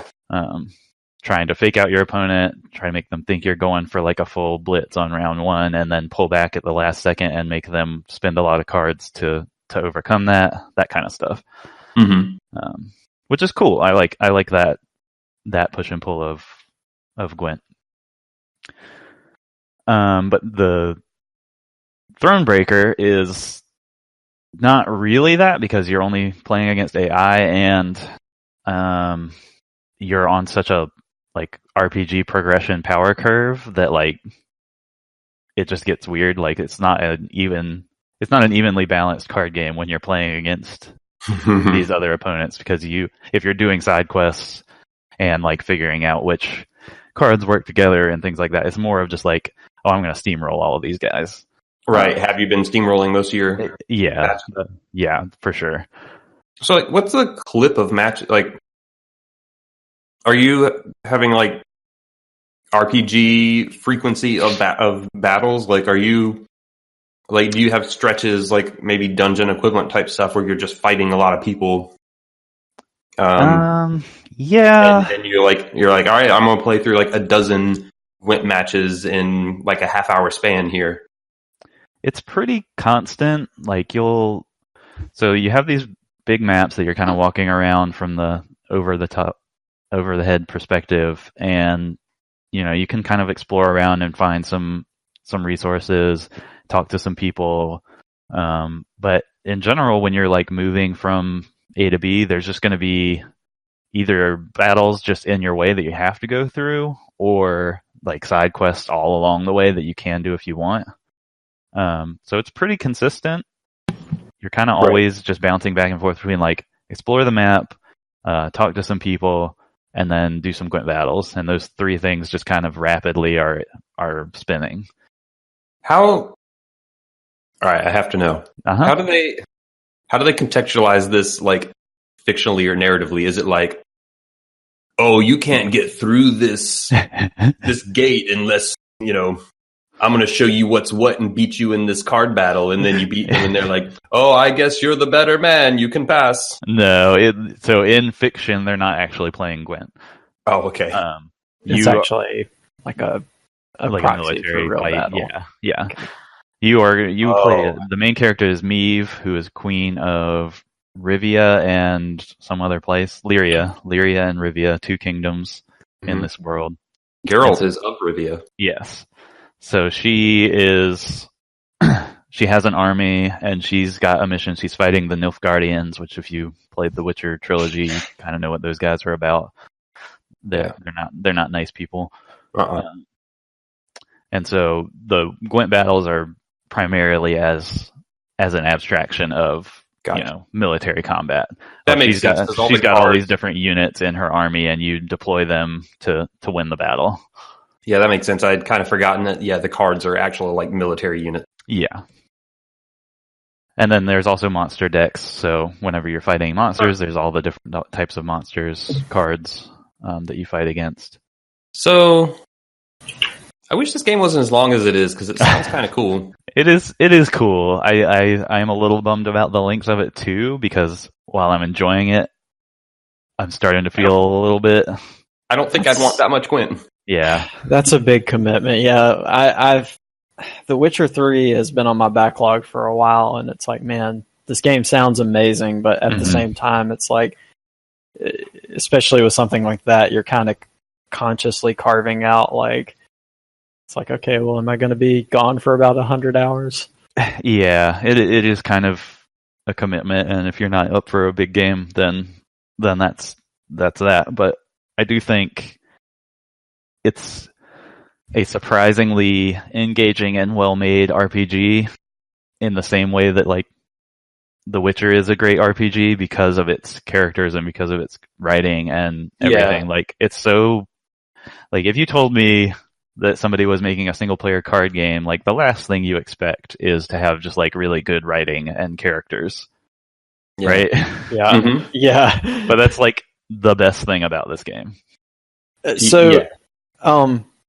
I haven't played The Witcher 3 yet, and I do still kind of want to get around to it, hopefully. I'm guessing this game doesn't, like, really spoil that game, but, no. I mean, like, I guess, do you have any thoughts on that? It's like, okay, well, if you play this game, it's going to tell you exactly everything that happens in The Witcher 3, and basically... No, it's a complete side story, and it actually is technically a prequel to the whole Witcher trilogy. Oh, cool. Is Geralt in this?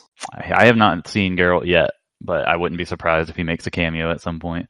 Yeah, I mean, he's on the, like, I'm looking at the Steam page, and, like, he's in all the images. Yeah. Hey, guess what, guys? This is The Witcher. Is it on Steam? Yeah, it's on Steam now. It started only on GOG, but now it's on both. I was going to say, because, they own GOG, right? Yeah. So you do. It sounds like the strength more than Gwent itself is the writing and narrative stuff. So you have like the story and everything. Definitely. Like, I think Gwent is good and fine, and it's novel, especially at the beginning. But just like any RPG battle system, you're just like, okay, I've seen this enough times now that I'm just kind of going through the motions. You've done the equivalent of Mash A enough. Exactly. Yeah. And it's not difficult at all, except for a couple random battles here and there where they'll so sometimes they'll section off an optional battle and it'll be labeled as a puzzle. And so it's like, Mhm. here's a very specific situation. We give you a very specific hand of cards. There's one solution to it. Figure it out, kind of thing. I always kind of like that stuff in card games. Yeah, they're fun. Sometimes they're really tough and they trip me up for a while, but they are a good break from the normal. Yeah. So those are cool. They'll do stuff like that. They'll even like change up the battle system sometimes to just like try to abstract other things. Like there was one I did the other day was a stealth section where one character had to like move across the board by using its ability, and like other cards were moving around the board and you were trying to avoid them to get to the exit. So they mix it up a lot in interesting ways. Yeah. But yeah, like I think overall the main strength is the same stuff that's the main strength of the Witcher trilogy, which is the setting is still really great and well realized, and there are likable characters and very unlikable characters in equal measure. And you're constantly being presented with very difficult gray moral choices where there's no right answer and you know it's going to come back to bite you no matter which one you pick. Right. But that's the way these games roll. That sounds delightful. Mm-hmm. And I you think like it's really Gwent cool. a decent amount because I feel like you actually played it a lot in The Witcher 3, if I remember correctly. Yeah, I did play way more than I should have in The Witcher 3. So. Yeah. Do you think playing it that much in The Witcher 3 has gotten to a point where you're like, I don't know, it's like worn off a little bit? Probably a little bit, but I don't know. I still think it's cool. I don't hate it. I played very little in The Witcher 3 because I was like, Witcher 3 is long enough. I don't need to add 30 hours of Gwent to this. Yeah, for sure. Cool. But yeah, I think it's cool overall. There's a couple little problems I have with it. Like I think it's a little too long. Could be trimmed a little bit for my tastes. I think this bothered me at first, but now it doesn't anymore. Is kind of a weird thing. So like I said, when I was talking about Gwent generally, a standard Gwent battle is 3 rounds, but like probably 70-80% of the battles in this game they shorten to 1 round. So that promotes very different. Yeah, which at first kind of annoyed me because the thing I liked about Gwent was that like balance across rounds and how do you strategize for that. Because with 1 round, it's just like, play your best cards. Yeah, with 1 round, it's just like, I'm going to put everything on the board and I'm going to win because my cards are better. Right. So that kind of bugs me a little bit, especially because they'll choose really weird things to have a full battle with. Like, they'll just be like a random pack of monsters that you don't even have to fight, just off on the side of the road, and that'll be a full battle. But then when you get to like a main story section where you're like facing off against a whole army of Nilfgaardians and you have your whole army, they'll just make it a shortened battle for some reason. And it doesn't really make much sense. Yeah, it's all right. Yeah, so that kind of weird to me, but I don't know. The game's long, so if they made it every battle full length, then it would just be longer. I don't know. Yeah. It's odd that there's not like a rhyme or reason to which ones they pick, but that almost makes me feel like the ones that are just 1 battle, they should just cut those out entirely and make the game shorter. Yeah, I guess they could do that. At least just have fewer battles, but make them all 3 rounds, or most of them at least. Yeah, I mean, that's usually my feeling with games is cut out the fluff. Yeah. And make what's in there good. But you know, and then the other piece of fluff is just walking around the map is super slow, right? And like they'll just put like piles of resources around the map for you to find. So it's like, well, I should probably go find all these, but it's like going to take me 5 minutes to do that. Yeah. What kind of what are resources used for? It's just like gold and wood, I think, are the 2 main. Well, and there's like men. So you have like gold to spend on upgrades, wood to buy new cards, like copies of cards that you've unlocked. So are the cards made out of wood? Yeah, sure. Okay. and then like recruits. I guess crafting cards kind of uses all the resources, but yeah, like it's gold, wood, and recruits are your three resources. Would you Gotcha. say, are you familiar with the Heroes of Might and Magic games at all? Vaguely, yeah. Would you say that there's the campaign layer you're describing almost sounds a little bit like that? Mhm. Is it Yeah, I think that's similar at all? from what I know of those games, that's not a bad comparison. It is kind of like moving around this large world, upgrading your troops and recruiting different types of units, and then going into the like sort of streamlined tactical battles. Cool. This game sounds actually really interesting. Yeah, I think it is Kind of exciting. Yeah, I think it's kind of easy to overlook because it is just like exploding out the card game. But I think if you have the time and you're interested in that world of the Witcher, then I definitely think it's worth checking out. Now I really want this treatment, Triple Triad. Mm-hmm.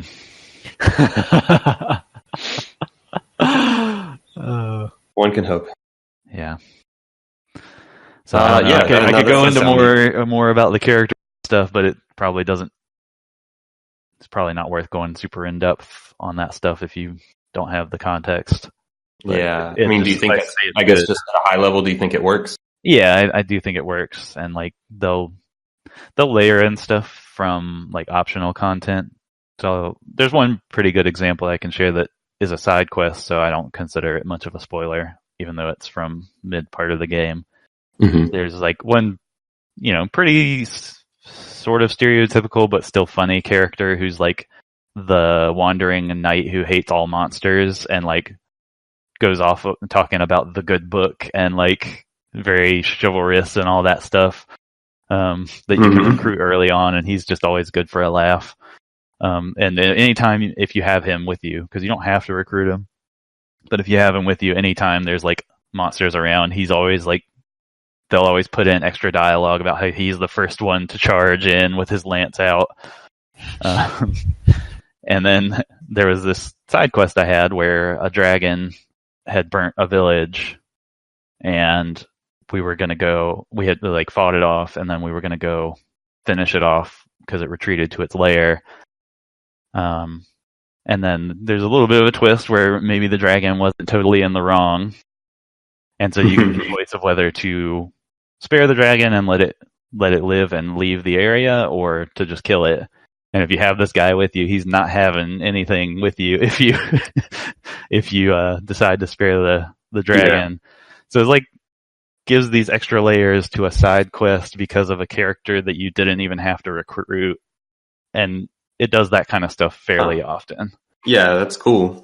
So it feels very, very fleshed out, very well thought out. All the writing's very good. There's voice acting for pretty much everything that's also really good. Nice. Yeah, sounds cool. Yeah. Generate 60 free hours for me, please.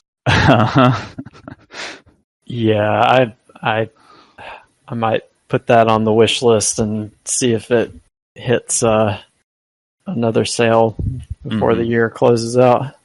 Yeah, I do think it is worth it if you have the time. But when I first read about it and was going to pick it up, I think the reviews I read said it was about 40 hours, but it looks like it's going to take me longer than that. Yeah, I mean, it sounds like you've been doing a lot of side quests and stuff, too. I have done most of the side quests. So maybe that time was more critical path. Yeah. Cool. Yeah, that sounds neat. I think it would be best to save Hitman for a later. Yeah, I think that's and I'll have played because I've been playing it too. Yeah, then we can have a bigger. I just started it. So, but I know that is a lot of what you have been playing. Yep. Is there anything else you wanted to mention? No, I think that's good. All right. As for me, yeah, I've just started Hitman. I guess just a couple of quick shout outs. Mainly, I just want to say that I finished Return of the Obra Dinn, and that game is fantastic. Yeah, it is. We talked about it a lot on the last episode, so I'm not going to go into details. I just really want to say that I like that game a lot. Yeah, it's cool. It's not that I play a lot of quote unquote detective games, but I'd say it's pretty easily the best detective game I've ever played. Mm-hmm. and it's fantastic. Sounds like you guys might have to do a spoiler cast. Contradiction.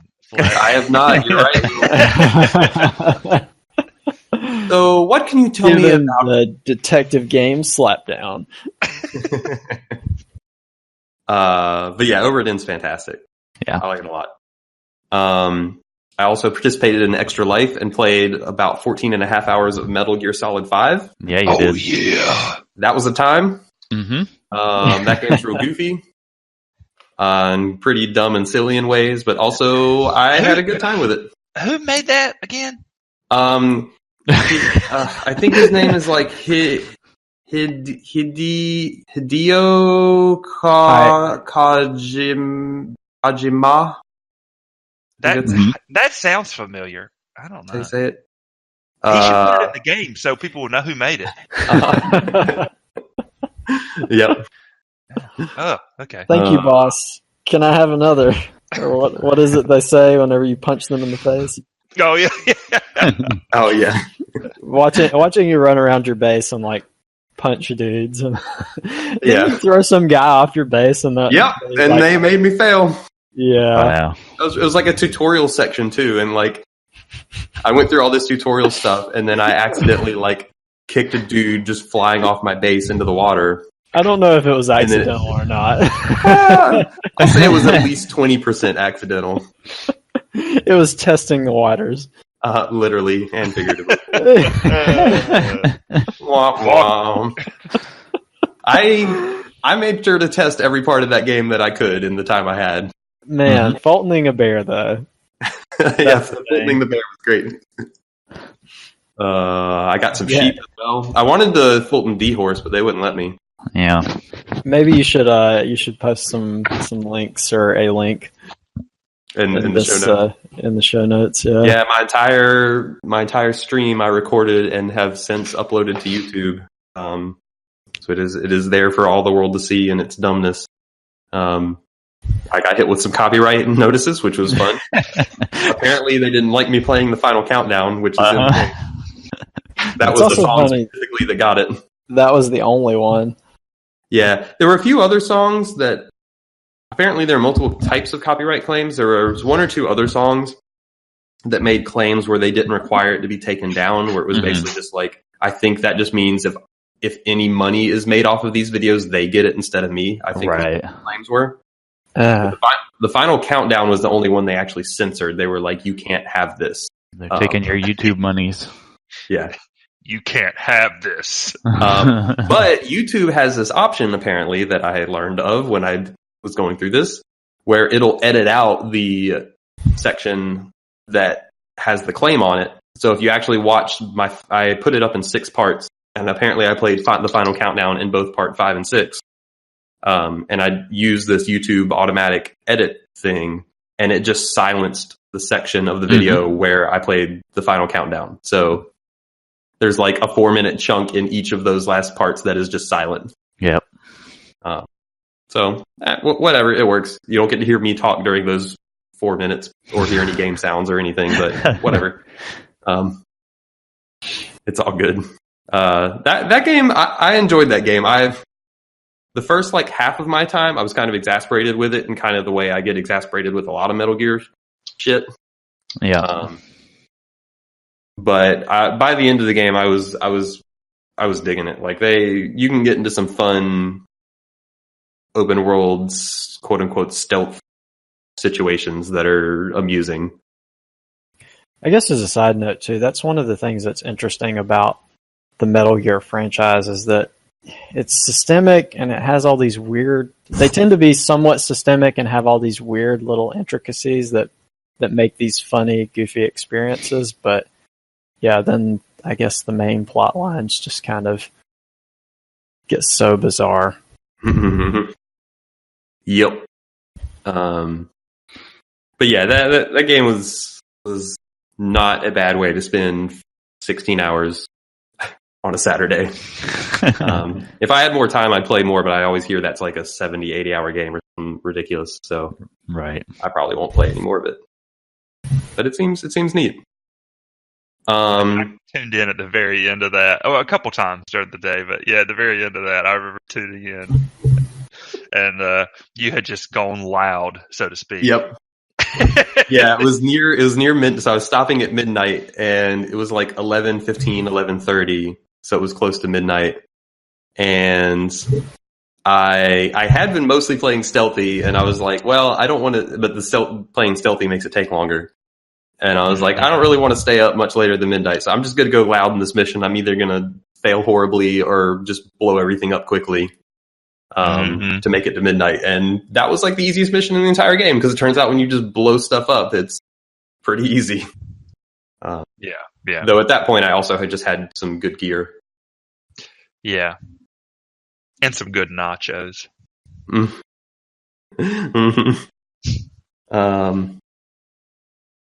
So yeah, it was good stuff. And the other quickish shout out I'll give is I've played like maybe 8-ish hours of Valkyria Chronicles 4. Which thus far has been very similar to Valkyria Chronicles 1. Okay. I guess for you, is that a good thing, or is it a bit samey? Both. It's a good thing because that game was a decade ago. Right. So, like, it's been a long time since I played Valkyria Chronicles 1. So, like, more of the same is not, like, it hasn't necessarily worn out its welcome. At the same time, it'll be samey if, you know, I end up playing all the way through this game, and it's like a 40-hour game, and the whole thing, and like nothing really changes, because then it's like, because at that point it's just a long game that is samey. So, right. It whether it's ultimately good or bad, I think will depend on if it stays that way for dozens of hours, if that makes sense. So I'm a little. I'll have to hold off on final thoughts until I play more, because I think as of now that's still to be determined.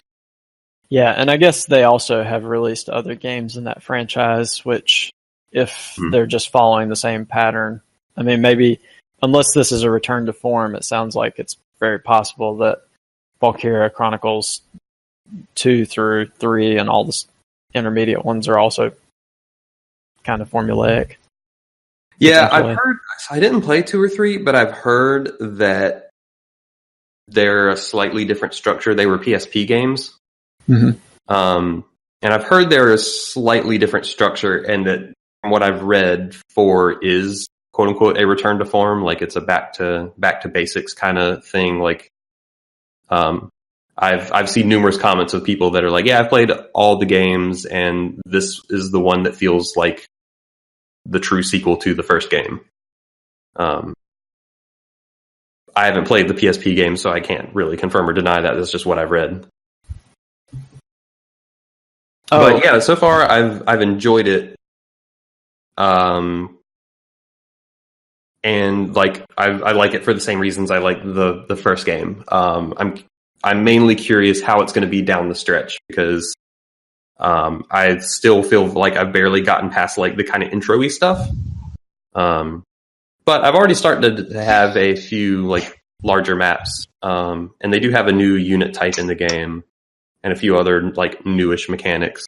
I think the main thing for me will be like, how does the back half go? Because I think the back half of the first game was the weaker half, so I'll be curious how they maintain this throughout, through the game's entirety. But all of that is to be determined.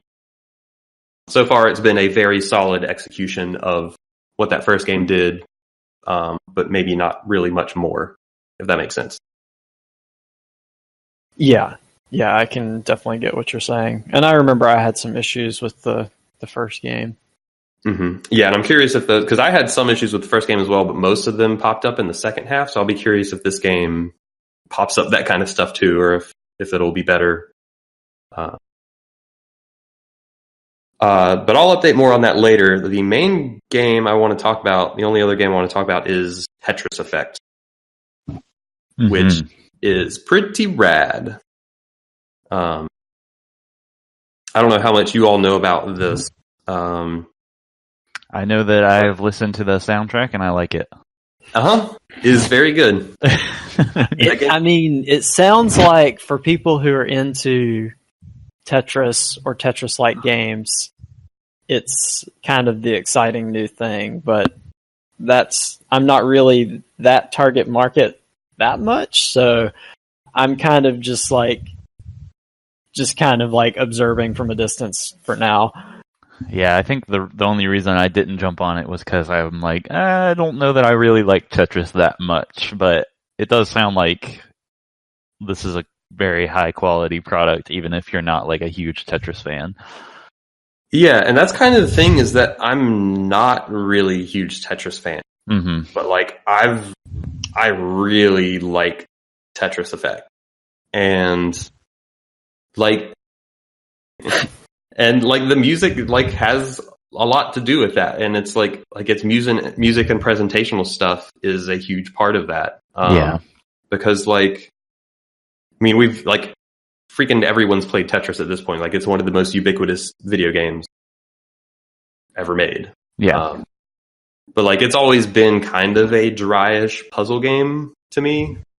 That it's like, all right, I'll play it here and there and be like, all right, that was fun. I'm not going to invest into becoming a Tetris master or anything like that. It's just like, all right, this was an okay, quote unquote, time waster or whatever. Right. But I've never really gotten super into Tetris. And then on the other side, so this Tetris Effect is made by, his last name is Mizuguchi, but he's with the company that makes Rez and Lumines and those kind of things. And I did not like Rez at all. And I kind of had I played some Lumines as well, and I kind of had an appreciation for it, but didn't really like it either. Right. And in both cases, it's like, all right, I can see that people like the music and, the visuals and all that stuff, but I think the underlying, in Rez's case, I think the underlying game is just garbage. And in Lumines, I think the underlying game is just very bland and boring. Right. Maybe that's too harsh. It was a very uninteresting puzzle game. So I think what has happened with Tetris Effect is it seems like it's very much that case of all right, on the one hand, it's I've never been super into Tetris, but I have enjoyed Tetris. But it's always been kind of dry. And then on the Rez and Lumines end, it's all right, I really appreciate the aesthetic stuff they're going for, but the underlying game never grabbed me. Right. This kind of brings it together for you. Exactly. This brings the two sides together in a way that I think enhances both. So it's by having that aesthetic stuff, I now enjoy Tetris more than I ever have. And by having a solid underlying game, I enjoy the aesthetic stuff more than I ever have. So it's really and I didn't expect that at all. It was I would not have expected that, marrying those two sides to have, lifted both of them up that well. Right. And does Rez have a bit of a cult following? Because I feel like it gotten a remaster, and I've seen. I actually was surprised to hear you had tried it and didn't like it, because it's one of those games that's been remastered, and people really seem to get into it. I guess really seem to get into it. Yeah, no, the people who love Rez really love Rez. Mm-hmm. You do not have to look that far to find people who are nuts about Rez. And it's actually gotten 2 remasters. So it was originally a PS2 game, but there was Rez HD on the 360, which is what I played. And then just recently on PS4, they had a new Rez Infinite, maybe? I don't know. Sounds right. I think that's what it's called. That looks right. Yeah, so it's had multiple remasters over the years. Yeah, and the people who like it really like it. And likewise with Lumines, people who really like Lumines like Lumines. I was always a Meteos guy, but whatever. But yeah, so now it's so the way the aesthetic stuff works is you're the main mode is journey mode, and that's my favorite mode in the game, and that's the quote unquote campaign, and I think it's about 20-ish stages, and they're broken up into chunks. So like when you're playing a chunk of stages, you go into a stage, your objective is to clear X number of lines. I think on normal it's like 36 lines. So you're playing Tetris, you're clearing lines. Awesome music's playing, and like you see the Tetris board, but like around the side you see like all these, I don't know, just you see these very, I don't know what the best word to describe it is, but like very, like the game's definitely meant to be played in a dark room, and you have like all these kind of like bright particle-y visuals around, and Yeah, like it's like a light show, lots of particle effects. a lot of very abstract stuff, like a space whale or balloons, or like just it's all like it's very, yeah, it's very abstract stuff. Like it's not trying to be any, like tell any kind of story or anything like that. But then as you're playing Tetris, like anytime you shift the Tetris piece as it's falling, anytime you rotate a piece, anytime the piece lands at the bottom, anytime you clear a line, anytime you get a Tetris, like all of your actions create a sound effect that like matches the like sound of the song.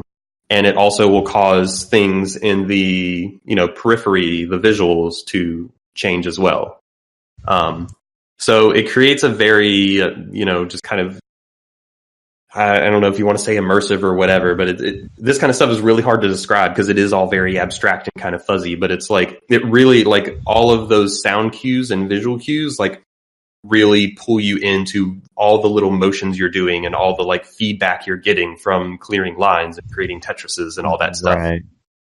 And it just creates this really pleasant experience that like they've added a really strong sensory component, both audibly and visually, to playing Tetris that is kind of profound in a way. Like it turns what was like a very dry puzzle game into just a very affecting sensory experience, if that makes sense. No, that does make sense.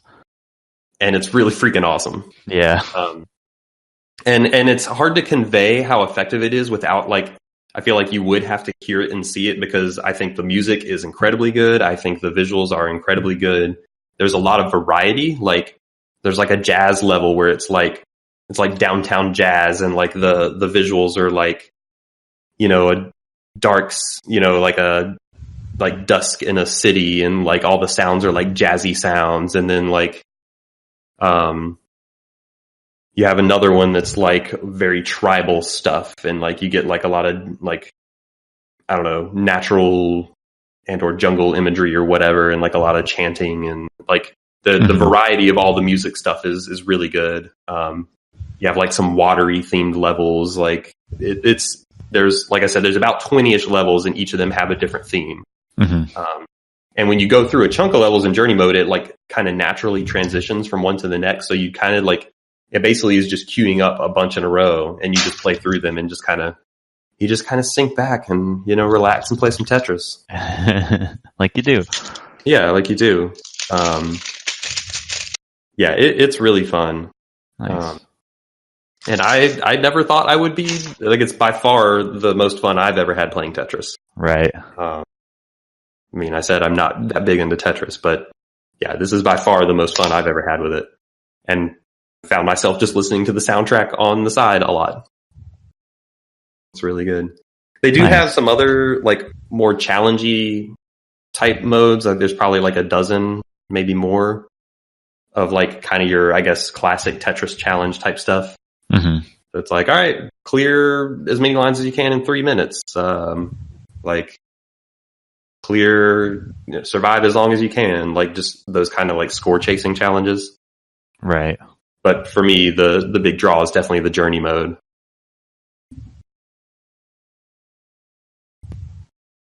Okay.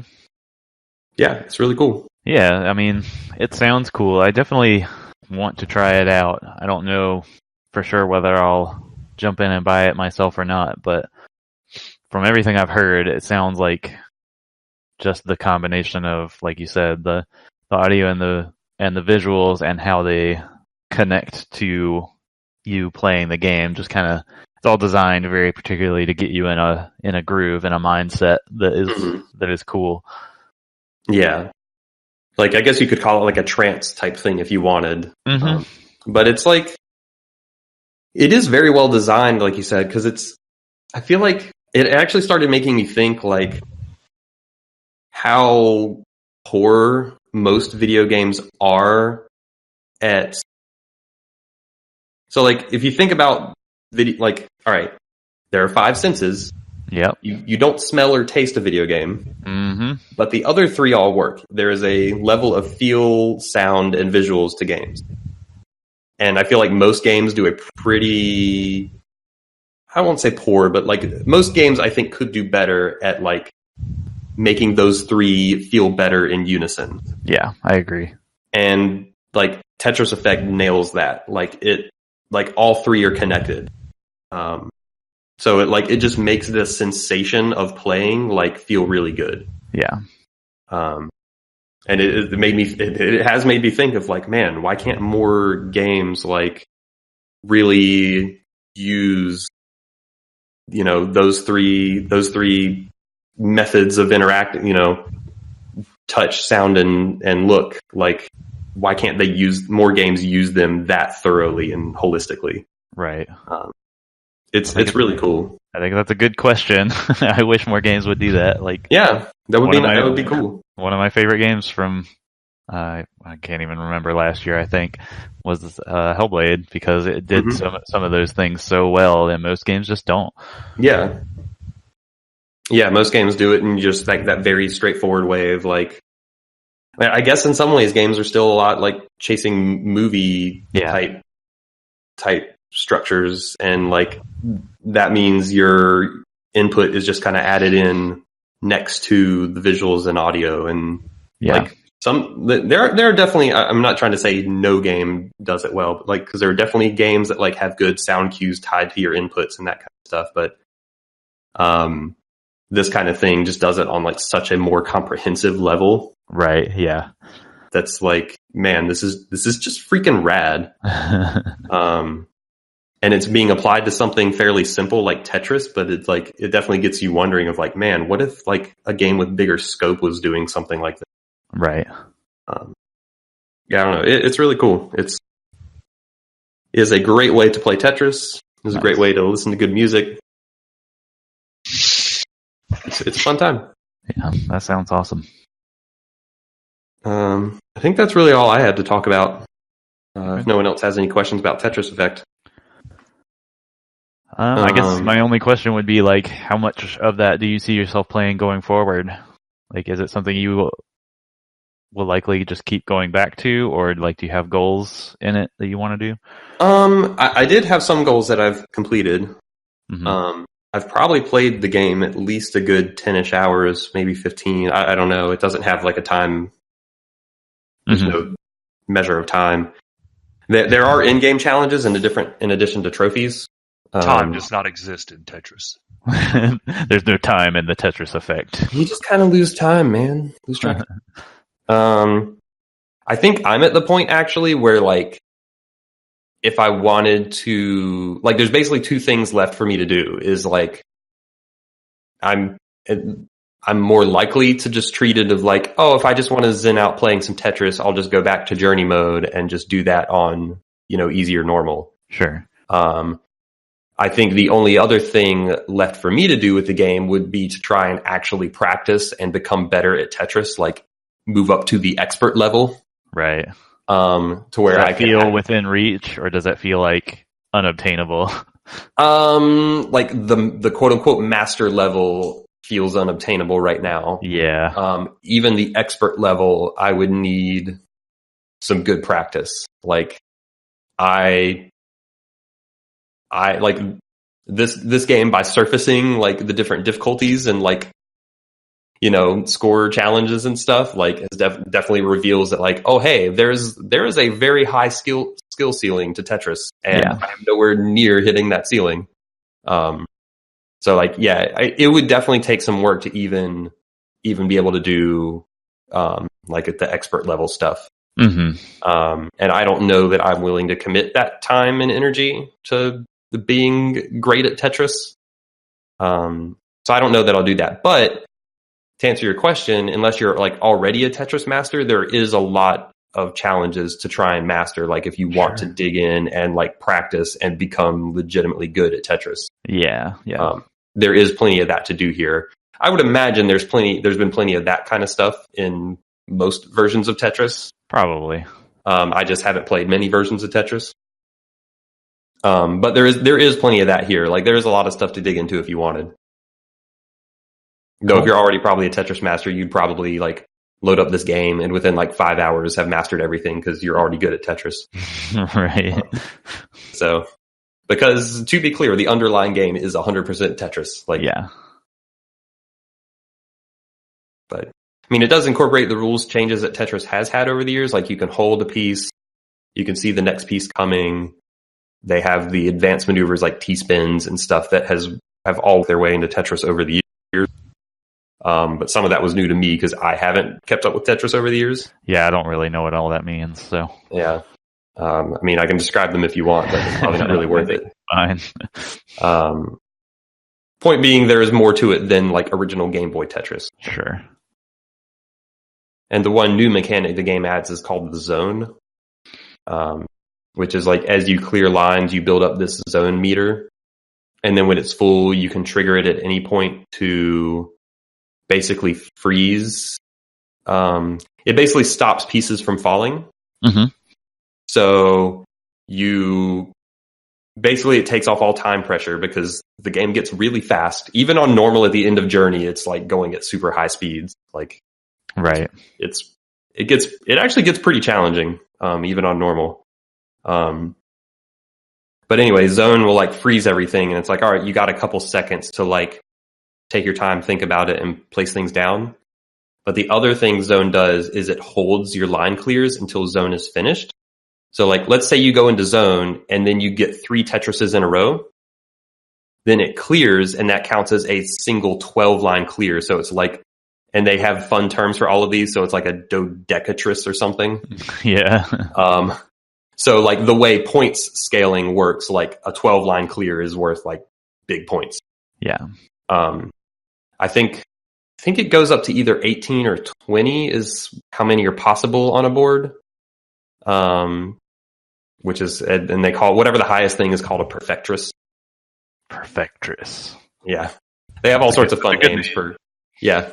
I think whatever number of lines you clear, I think each one has an individual name. Like, Tetris is 4 and like it, just goes up from there.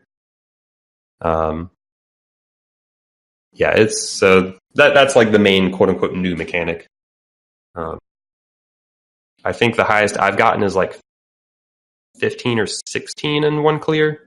That still seems like a lot to me.